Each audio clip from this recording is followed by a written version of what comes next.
중요한 것들이 많이 있지요. 그 중에 하나가 만남일 것입니다. 나와 하나님과의 만남, 또 예수님과의 만남, 또 우리가 한영교회와 이렇게 만난 것, 또 배우자를 만나고 우리 가족들을 만난 것, 그것이 참 중요합니다. 왜냐하면 누구를 만나느냐에 따라서 그 사람과의 만남을 통해서 우리가 영향을 많이 받기 때문입니다. 저는 빌립보서 1장을 읽으면서 제 자신에게 이런 질문을 던져 보았습니다. 지금까지 믿음 생활을 하면서 많은 분들을 만나왔는데 내가 과연 그분들에게 영적으로 또 신앙적으로 어떤 영향력을 끼쳐왔나, 어떤 영적인 교제를 이루어 왔나, 그런 생각을 좀 해보았습니다. 여러분은 누군가를 만나면 무엇을 주십니까? 빌립보서 1장 말씀은 우리에게 이런 질문을 합니다. 예수 믿는 사람들은 다른 사람을 만날 때 무엇을 전해주고 남기는 사람이 되어야 하는가? 이 물음을 우리가 마음 한켠에 남겨둔 채 오늘 하나님 말씀 앞에 서기를 원합니다. 미국의 트리니티 신학교 신약학 교수였던 D.A. 카슨이라는 분이 그리스도인의 정의라는 책에서 이런 말을 했습니다. 20세기 말부터 현대 사회의 두드러진 특징이 나타나는데 크게 세 가지로 정리해서 이렇게 말을 했습니다. 첫 번째는 세속화입니다. 세속화라는 단어를 우리가 종종 오해하곤 하는데, 이 세속화라는 말은 예수님을 떠나는 것이 아니라 신앙이 있는데, 우리가 신앙을 가지고 있는데 내 삶에 있어서, 삶을 살아가는 데 있어서 주님보다 세상을 더 중요하게 여기는 것이죠. 그래서 예수님이 내 삶의 우선순위가 아니라 세 번째가 되고, 때로는 다섯 번째가 되고, 때로는 열 번째가 되는 그런 것을 현대 사회의 첫 번째 특징으로 세속화다, 이렇게 이야기를 했습니다. 그러니까 예수님이 내 인생에서 점점 중요해지지 않는 것입니다. 우선순위에서 밀려나서 점점 뒤로 밀려나게 되는 것이죠. 현대 사회에 나타나는 두 번째 두드러진 특징은 뭐냐면 자기 만족을 추구한다라는 것이죠. 자기 만족의 열풍이 어떤 개인의 삶뿐만 아니라 이제는 교회에까지 깊숙이 들어왔습니다. 그래서 자기 희생이 없고 다른 일을 돕고 또 함께하는 일에 크게 관심이 없고 관심을 가지지 않습니다. 반면 나에게 안정감을 주고 내가 편안한 것, 철저하게 나 중심으로 살아가는 세대가 자리 잡는 것이 현대사회의 특징이다, 그렇게 이야기했습니다. 첫 번째는 세속화, 두 번째는 자기 만족을 추구한다. 마지막 세 번째 특징은 철학적인 다원주의가 이제 현대사회의 두드러진 특징이다, 이렇게 얘기를 했습니다. 그래서 그 철학적인 다원주의가 종교 다원주의에도 영향을 미쳤다라는 것입니다. 그래서 예수님이 진리라고 말하는 것을 더 이상 사람들이 인정하지 않는다는 것입니다. 이런 사회에서 예수님이 진리이고 예수님만을 믿어야 된다라고 말하는 것은 굉장히 진부한 사람으로 이렇게 생각하는, 판단해버리는 그런 시대를 우리는 살아가고 있다라는 것입니다. 이런 시대적 특징으로 인해서 믿음 생활을 하는 우리 그리스도인들에게도, 우리 그리스도인들은 적당한 복음을 원하기 시작한다라는 겁니다. 내게 너무 무거운 복음을 요구하지 말라는 것이죠. 헌신을 요구하지 말라는 것입니다. 그냥 이 정도면 되겠지라는 믿음으로 나를 그냥 내버려 두라라는 것입니다. 이런 세 가지 특징, 세속화, 자기 만족 추구, 그리고 다원주의, 이것이 이제 현대 사회의 아주 두드러진 특징인데, 이런 특징을 저희들이 좀 이해하고 다시 빌립보서 안으로 들어가서 말씀을 함께 나누어 보겠습니다. 빌립보서는 적어도 지금으로부터 1960년 전에 쓰여진 성경입니다. 이때는 잘 아시겠지만 로마가 지배하던 시대였고, 그리고 바울은 복음을 전하다가 로마 감옥에 갇혀 있는 상태에서 이 빌립보서를 지금 쓰고 있습니다. 그런데 기가 막히게도 이 빌립보서가 쓰여진 그 로마 시대의 사회적 특징을 우리가 살아가고 있는 이 시대가 지금 똑같이 가지고 있다라는 것입니다. 로마 시대가 얼마나 타락했는지 우리는 익히 잘 알고 있죠. 그리고 로마는 모든 것에 있어서 자기들이 중심이었습니다. 자기 만족에 심취했었습니다. 또한 지극히 극심한 다원주의를 가지고 살아가던 그런 사회였습니다. 그리스 로마 신화가 그런 것들을 잘 보여주고 있습니다. 그것도 부족해서 로마의 황제를 우상화하고 로마의 황제만이 주라고 고백하게 했습니다. 그래서 예수님을 그리스도로 믿었던 초대교회 성도들은 가이사가 주님이십니다 라는 그 인사 대신에 아니요, 가이사가 주가 아니라 예수 그리스도가 주이십니다, 주님이십니다, 주인이십니다 라는 고백 때문에 죽임을 당했고 핍박을 당했습니다. 그런 시대가 이 당시 빌립보서가 쓰여졌던 로마 시대라는 것입니다. 이렇게 오늘과 유사한 상황 속에서 살아갔던 빌립보 교회 성도들에게 사도 바울은 이제 이런 편지를 쓰는 것입니다. 똑바로 예수님을 믿으십시오. 예수님을 제대로 잘 믿으십시오. 그리고 진짜 그리스도인은 어떠한 사람인가라는 것을 이 말씀을 통하여 지금 적어 내려가고 있습니다. 우리가 오늘 코로나19로 인해서 예수님과 더 멀어질 수도 있고 오히려 예수님과 더 가까워질 수도 있는 시대를 살아가고 있습니다. 오늘 함께 읽은 본문 말씀이 말하는 참된 그리스도인의 정체성과 우선순위를 나는 그리스도인으로서 가지고 살아가고 있는가를 반추해보는 그런 시간이 되기를 소망합니다. 그래서 우리 삶의 영적인 그런 굳건함과 신앙의 더 깊은 성숙을 향하여 나아가는 저와 여러분의 그런 삶과 신앙이 되시기를 소망합니다. 빌립보 교회는 특별하게 세워진 교회였습니다. 사도행전 16장에 바울이 복음을 전하면서 소아시아로 나아가려고 했습니다. 그때 누가 막으시죠? 하나님의 영이 그것을 막으셨다라고 이렇게 기록합니다. 그리고 오히려 유럽의 마게도냐로 인도하셨다라고 사도행전 16장은 기록하고 있습니다. 그렇게 그곳에서 처음으로 개척한 교회가 빌립보 교회입니다.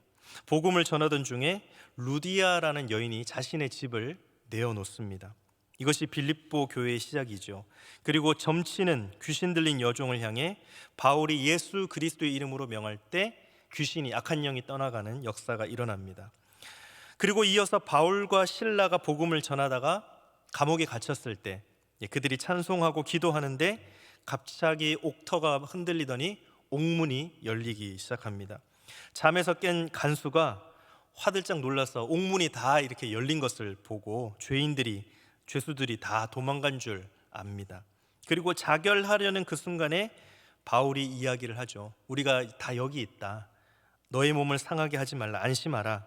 이 말을 들은 간수가 바울 앞에 엎드려서 내가 어떻게 하면 구원을 받을 수 있습니까? 구원을 얻을 수 있습니까? 라고 묻습니다. 그때 바울이 주 예수를 믿으라. 그리하면 너와 내 집이 구원을 받으리라. 아멘. 간수와 그 집에 있는 모든 사람들이 그 말씀을 받고 간수가 바울과 실라를 데려다가 그 맞은 자리를 씻어주고 그 온 가족이 세례를 받았다라고 성경은 기록합니다. 유대인 루디아, 귀신 들린 여종, 로마의 간수에 이르기까지 직업과 연령과 성별, 이 모든 것이 다른 사람들이 연합하여 예수 그리스도 안에서 하나 된 교회가 바로 이 빌립보 교회였습니다. 빌립보 교회는 바울이 떠난 후에도 10년 동안 계속해서 바울을 위해서 기도로 재정적으로 후원했기에 바울이 잊지 못하는 그런 교회 가운데 한 교회였습니다. 바울은 복음을 전하다가 이제 로마의 감옥에 갇혀서 그 빌립보 교회를 향하여 편지를 쓰고 있는 것입니다. 편지의 오늘 1장 3절에서 4절 말씀은 이런 내용으로 시작합니다. 우리가 함께 읽었던 본문 말씀인데, 내가 빌립보 교회 일을 생각할 때 하나님 앞에 감사할 수밖에 없다라고 고백을 합니다. 그리고 빌립보 교회 성도들이 예수님을 믿는 것이 내게도 간증이고 감사라고 이야기합니다. 그리고 자신을 위해 계속해서 기도하며 그런 자신의 그런 필요를 채워주기 위해 계속해서 도와준 빌립보 교회를 내가 잊을 수 없다라고 고백을 합니다. 그래서 간구할 때마다 빌립보 교회를 위하여 기쁨으로 간구하고 있다고 바울은 편지에 자신의 고백을 담아 전합니다. 저는 빌립보서 말씀을 읽어 내려가면서 이 10년 동안 빌립보 교회 성도들과 바울의 끊어지지 않았던 이 영적인 중보를 통해서 이런 생각이 들었습니다. 바울이라는 사람이 빌립보 교회 성도들과 이렇게 10년 동안 연결고리가 끊어지지 않고 계속 기도하고 함께 영적으로 중보하고 교제했던 이 끈이 무엇일까를 한번 생각해 봤습니다.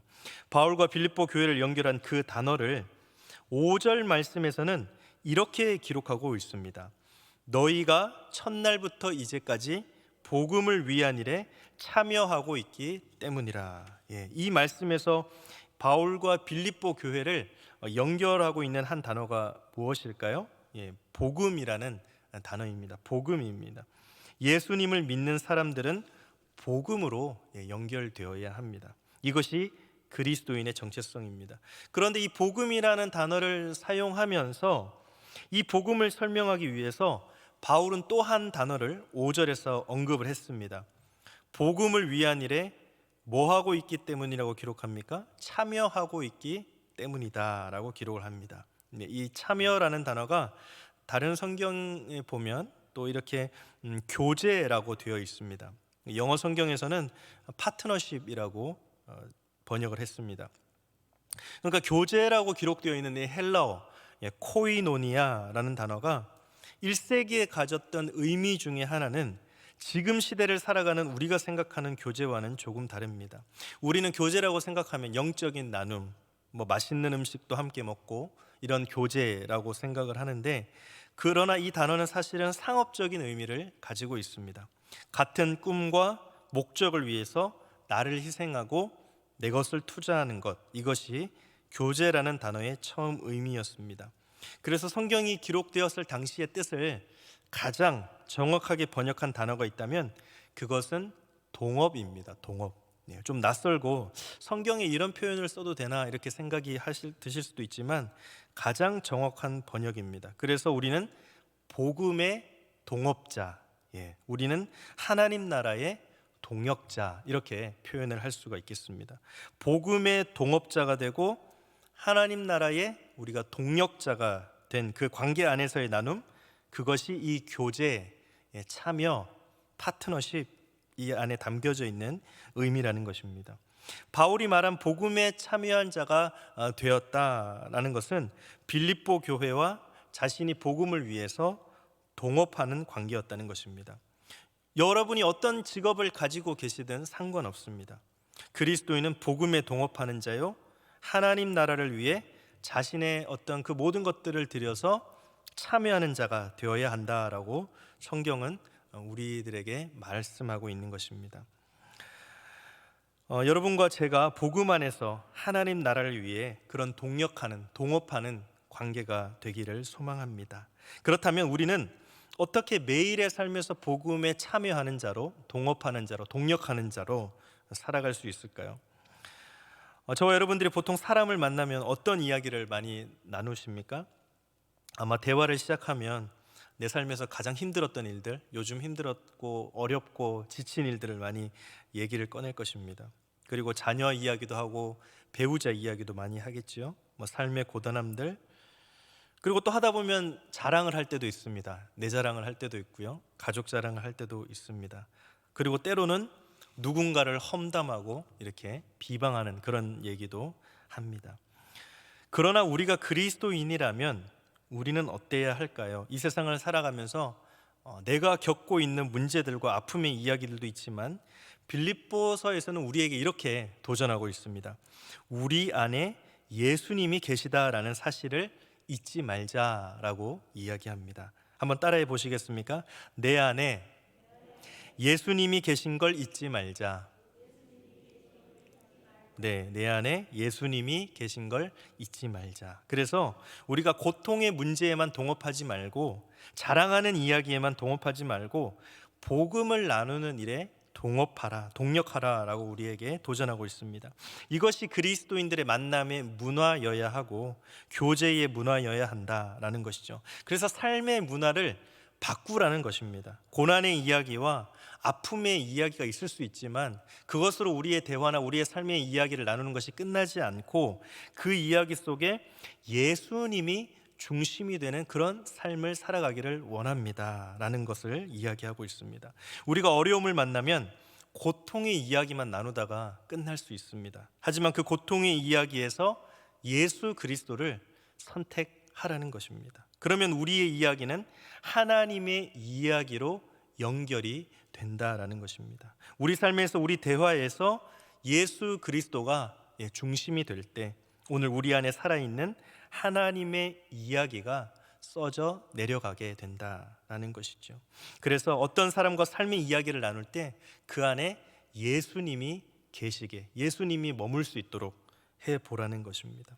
그리고 이제 9절에서 11절 말씀을 보면 바울이 기도를 하고 있습니다. 바울이 로마 감옥에서 빌립보 교회의 성도들을 위한 기도를 합니다.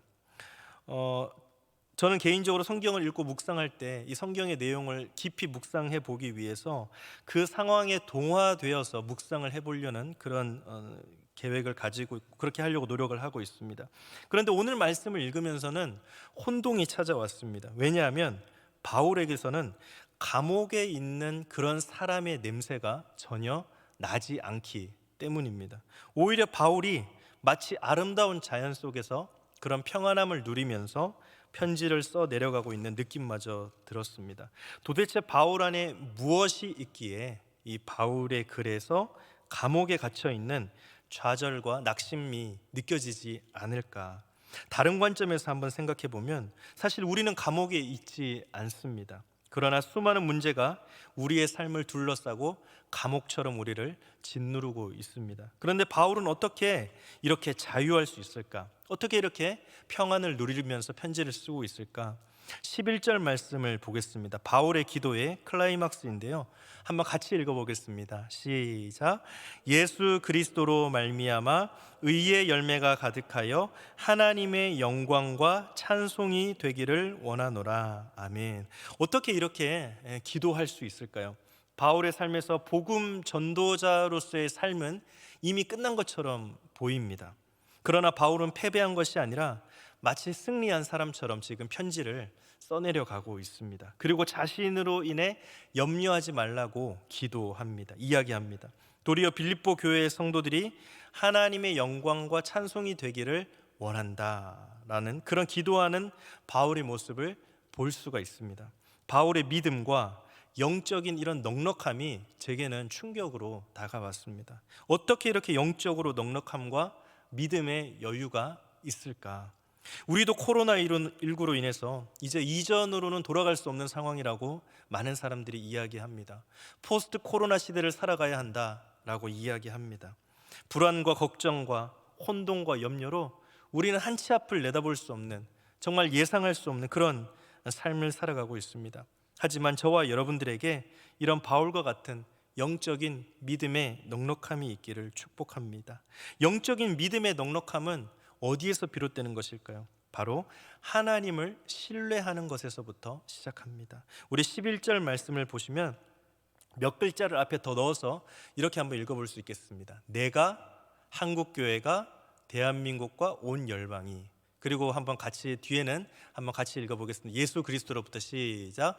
예수 그리스도로 말미암아 의의 열매가 가득하여 하나님의 영광과 찬송이 되기를 원하노라. 아멘. 누가요? 내가, 한국교회가, 대한민국과 온 열방이.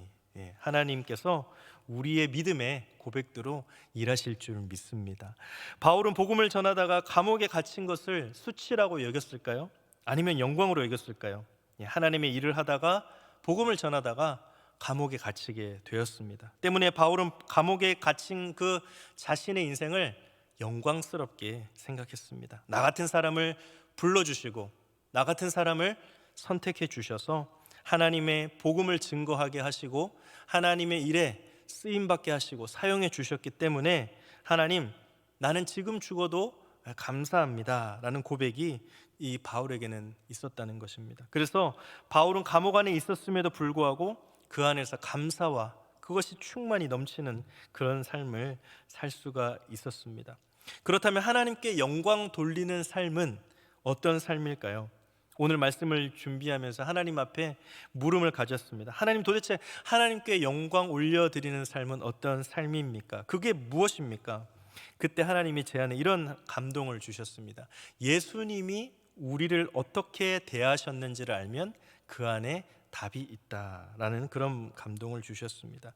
예수님은 어떻습니까? 죄로 죽을 수밖에 없는 우리가 얼마나 존귀한 자인지를 드러내 주시기 위해서 자기 자신을 희생하셨고 버리셨습니다. 좀 더 정확히 말하면 우리를 위해 자신을 내어 주시며 희생하셨습니다. 우리가 얼마나 영광스러운 존재인지를 알려주시기 위해 예수님이 대신 십자가에 죽으신 것입니다. 하나님의 영광을 드러내는 삶은 사실은 예수님과 똑같이 살면 됩니다. 내 삶이 고난 가운데 있어도 여전히 주님의 이름을 높이면 됩니다. 내가 내리막길을 걸음에도 불구하고 하나님은 여전히 내 삶에서 찬양 받으시기에 합당하고, 하나님을 높이는 그 인생을 살아갈 때 그것이 바로 하나님께 영광이 되는 삶입니다.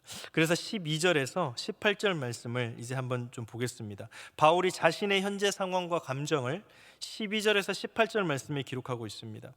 바울은 자신이 감옥에 갇힌 일이 복음 전파에 방해가 된 것이 아니라 오히려 복음의 진전을 이루었다라고 말하고 있습니다. 그 첫 번째 이유를 13절에 기록하고 있습니다. 우리 한번 같이 읽어보겠습니다. 시작. 이러므로 나의 매임이 그리스도 안에서 모든 시위대 안과 그 밖의 모든 사람에게 나타났으니. 아멘.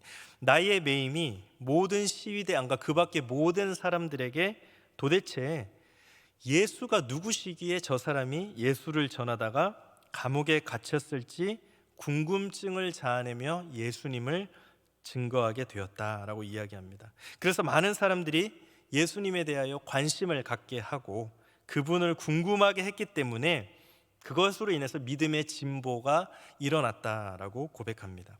두 번째 이유는 14절에 나옵니다.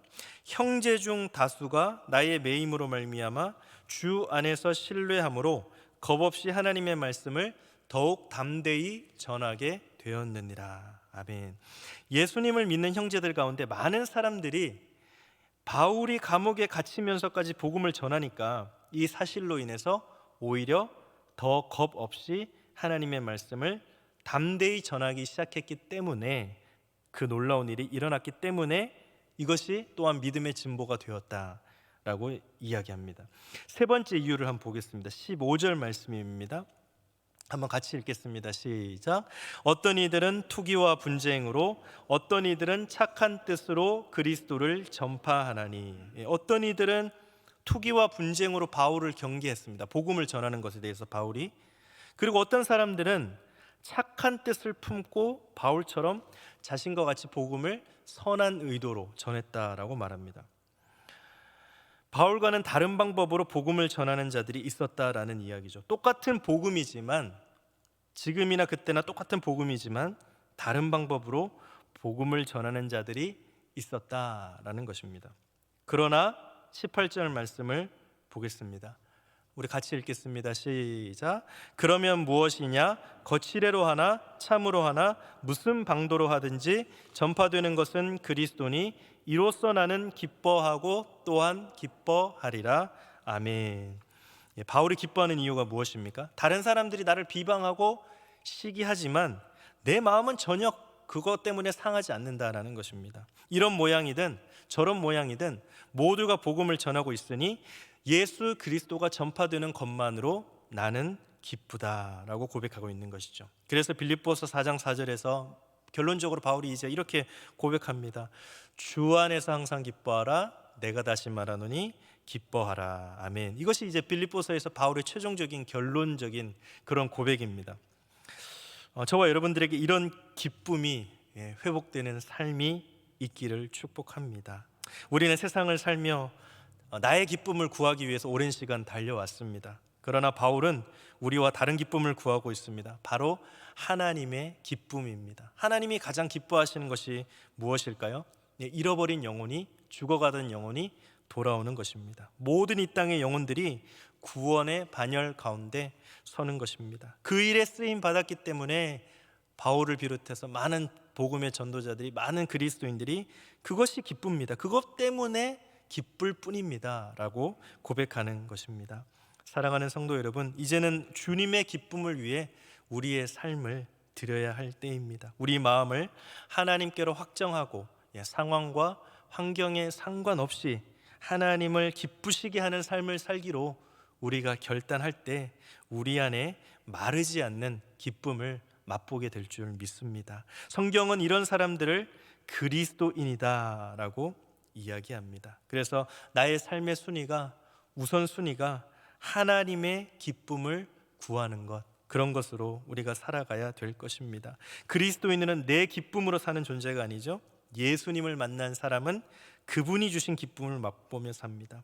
상황과 환경에 좌지우지 되지 않고 항상 우리에게 부어주시는 그 주님의 기쁨입니다. 그래서 항상 기뻐하라, 주 안에서 항상 기뻐하라 라고 말씀하고 있습니다. 예수님이 저와 여러분 안에 항상 계셔서 그분으로 인해 기쁨을 누리시고 또 그렇게 살아가셔서 사도 바울이 오늘 이 말씀을 통해 우리에게 도전하고 권면하는 그 그리스도인의 삶의 우선순위, 복음이 중심이 되고 예수 그리스도가 우리 안에 가득 채워지는 그 복된 삶으로 인하여서 저와 여러분들의 삶 속에 감사가 회복되고 참된 기쁨이, 참된 만족이, 그런 삶으로 여러분과 저의 삶이 하나님 앞에서 항상 살아가시기를 주님의 이름으로 축복합니다.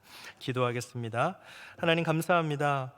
우리가 삶의 환경을 바라보면, 또 주변을 바라보면, 상황을 바라보면 기쁨이 넘치지 않고 오히려 절망하고 좌절하고 넘어지고 쓰러질 때가 얼마나 많이 있는지요. 주님, 저희들에게 주님을 우선순위에 세우고 하나님을 믿는 믿음으로 말미암아, 또 영혼을 구원하는 믿음으로 말미암아 우리 삶에 항상 기쁨이, 항상 감사가 넘쳐날 수 있도록 도와주옵소서. 우리 삶의 우선순위가 복음과 예수 그리스도가 우선순위가 되어서 참된 기쁨으로, 참된 주님이 주시는 평안으로, 만족으로 살아가는 우리 모든 성도들의 삶이 될 수 있도록 주님 도와주옵소서. 이 모든 말씀 예수님의 이름으로 기도드립니다. 아멘. 찬송가 91장